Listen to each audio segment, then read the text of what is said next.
Early explorers in Asia and Australia. We have always wanted to explore the new and unknown. It is just part of ourselves to do it. Since simple changes from moving to one school to another or to a new city, imagine when ages ago people didn't even know there were bright new places to explore. They had to take the risk to know if they were lucky enough to find something never seen before, or being in the worst of the situations. But why?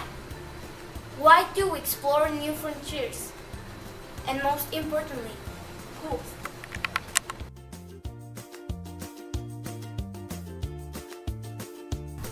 Silex explores the Indus and the sea route across the Indian Ocean to Egypt.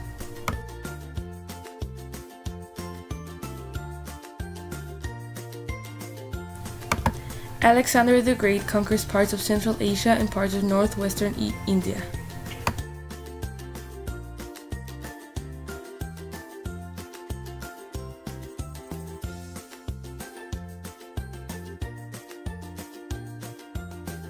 Seleucus Nicator, founder of the Seleucid Empire, forays into northwestern India but is defeated by Chandragupta Maurya, founder of the Maurya Empire, and they become allies soon after.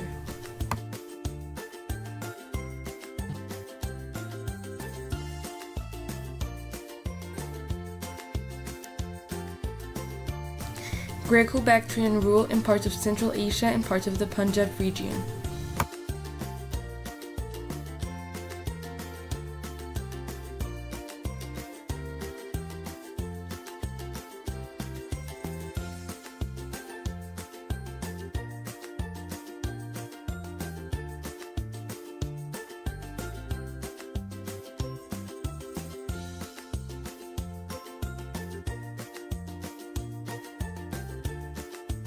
Rule of the Indo-Greek kingdom in parts of northwestern India.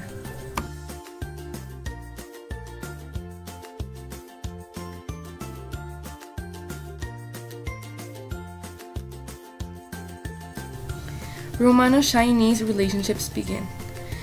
Ptolemy writes the Golden Chersonese and the trade port of Kattigara. The Chinese historical texts describe Roman embassies from a land they call Dakin.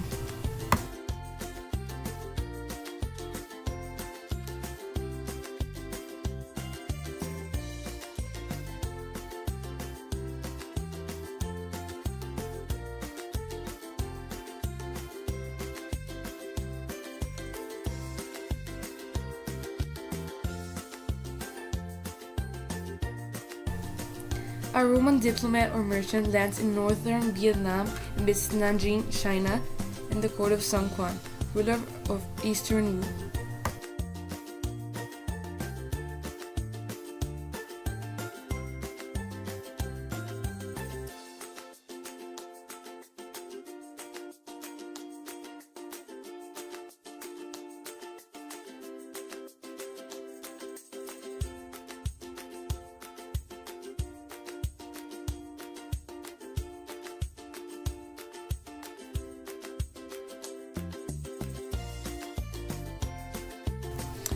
The Radhanites were medieval Jewish merchants who dominated trade between the Christian and Islamic worlds during the early Middle Ages and traveled as far as Tang Dynasty China.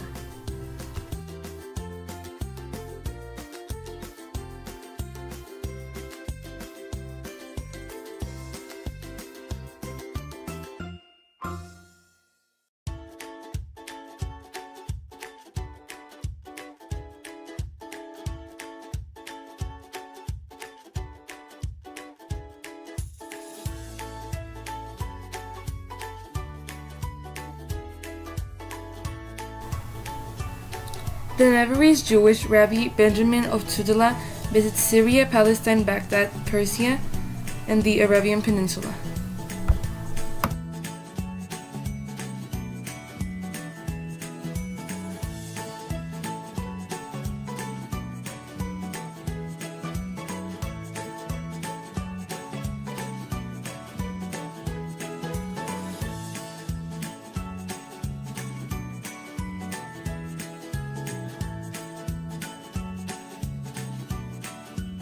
Okay, the Silk Road played a significant role in the development of the people in China. In the Goguryeo Kingdom in Japan, the Indian subcontinent, Persia, Europe, the Horn of Africa, Arabia opening, and long-distance political economical relationships between the civilizations.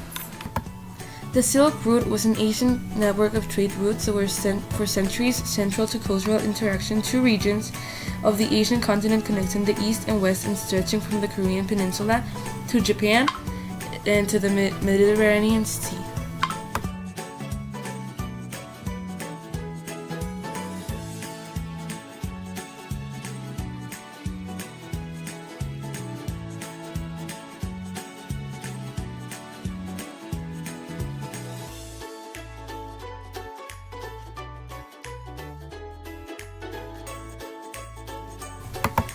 The Silk Route had an important role in the development of China.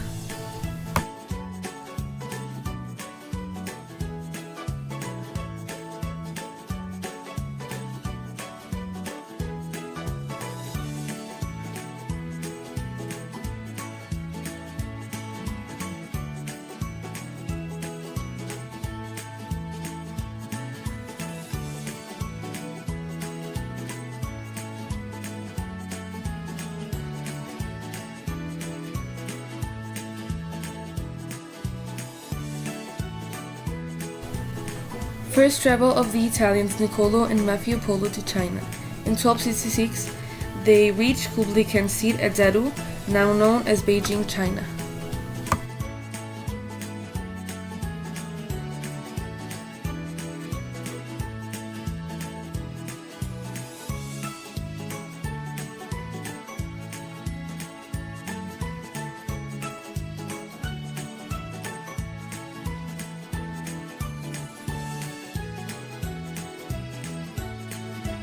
The Italian John of Monte was a Franciscan missionary, traveler, and statesman, founder of the earliest Roman Catholic missions in India and China, an Archbishop of Peking, and Patriarch of the Orient.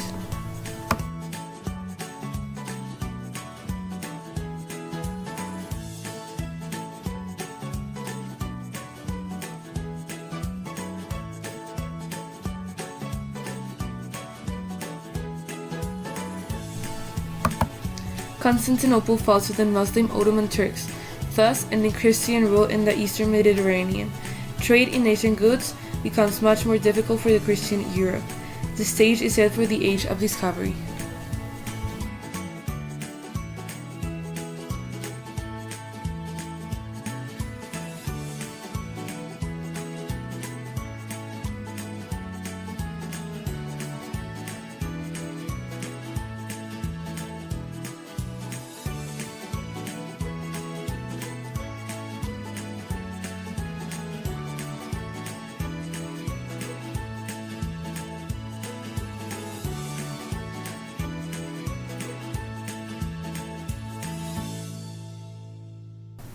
Christopher Columbus set sail in search of Western Europe to Asia.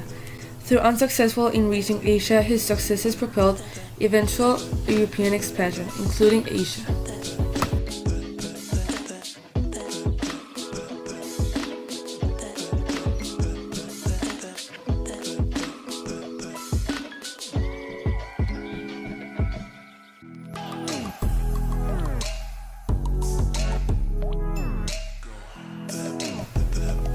Beno de Goy, first European to travel overland from India to China.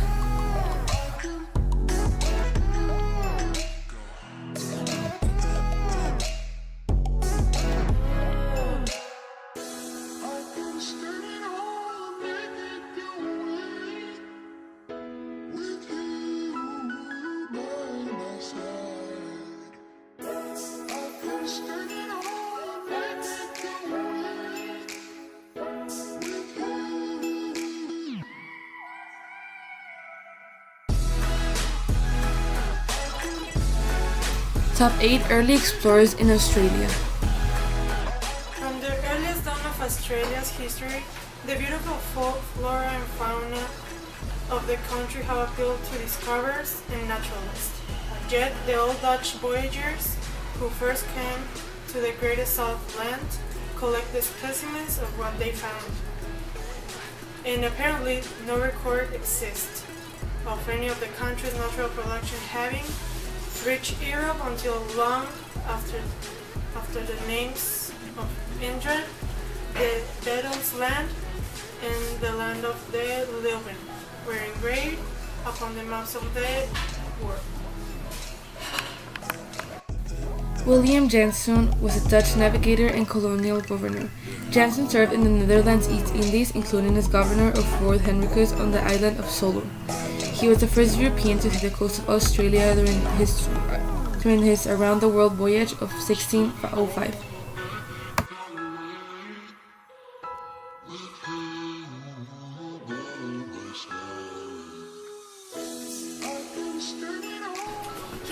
His first voyage to Australia was on November 18 of 65.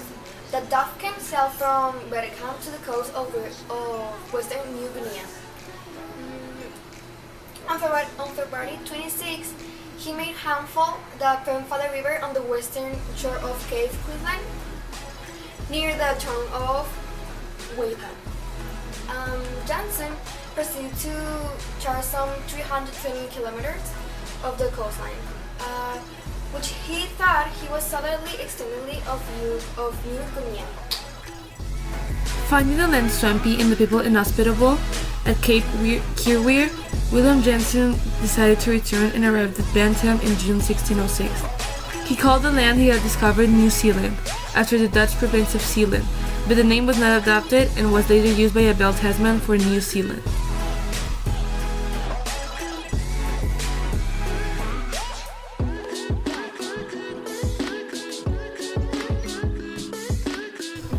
He was a 17th century Dutch sailor and explorer. The Big Hartog's expedition was the second European group to land in Australia and the first place to leave behind an artifact to record his visit, the Hartog Plate.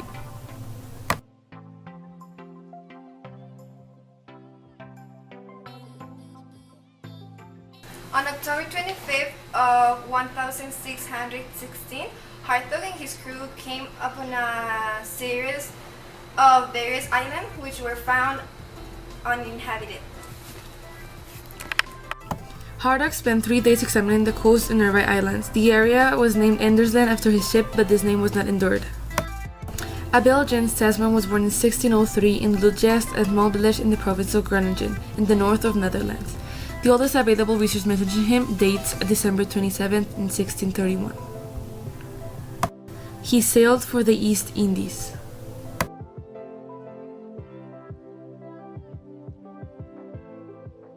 His conduct in his operation was unsatisfactory, and after his return in January 1649, proceedings were taken against him for having, when inflamed by liquor, treated one of his sailors in a barbarous way. As the result, he was removed from the office during the Governor-General's pleasure. He was formally reinstated in January 1651, but not long afterwards retired from the service and became a merchant in Batavia. He died in 1659. In 1642, he was appointed to command 2 ships to explore southern and eastern waters. Sailing in August, he discovered Van Diemen's Land, New Zealand.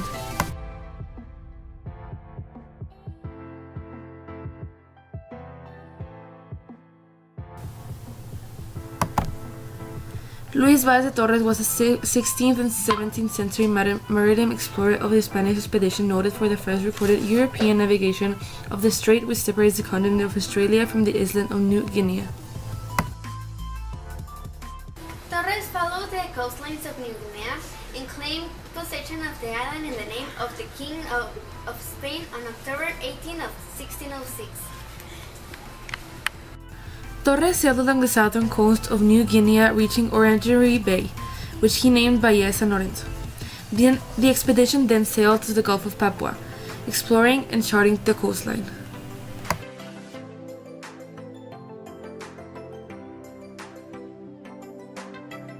He was a Portuguese navigator in the service of Spain, best known for his involvement with Spanish voyages of discovery in the Pacific Ocean. In 1598, Quiros returned to Spain and petitioned King Philip III to support another voyage into the Pacific. Quiros also visited Rome in 1600s.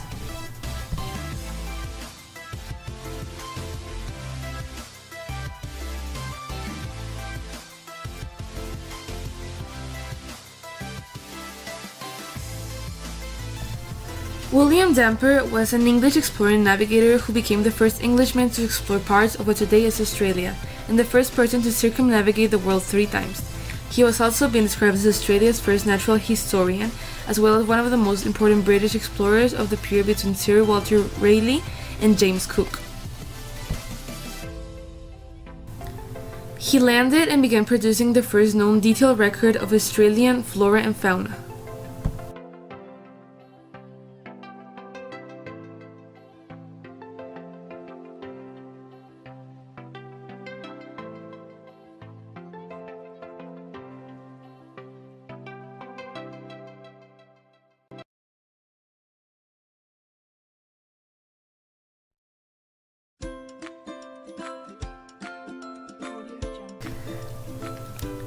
James Cook was one of the very few men in the 18th century Navy to rise to the ranks.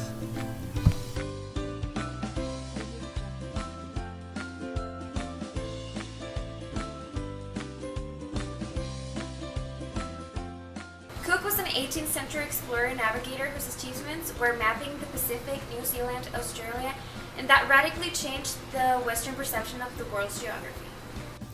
In 1769, the planet Venus was due to pass in front of the Sun, a rare event visibly only in the southern hemisphere. The British government decided to send an expedition to observe the phenomenon. A more secret motive was to search for the fabled southern continent. Cook was chosen as the commander of the expedition. Cook set out on a second voyage to look for the southern continent. His 2 ships sailed close to the Antarctic coast but were forced to turn back by the cold. Then they visited New Zealand and Tahiti, returning to England in 1775.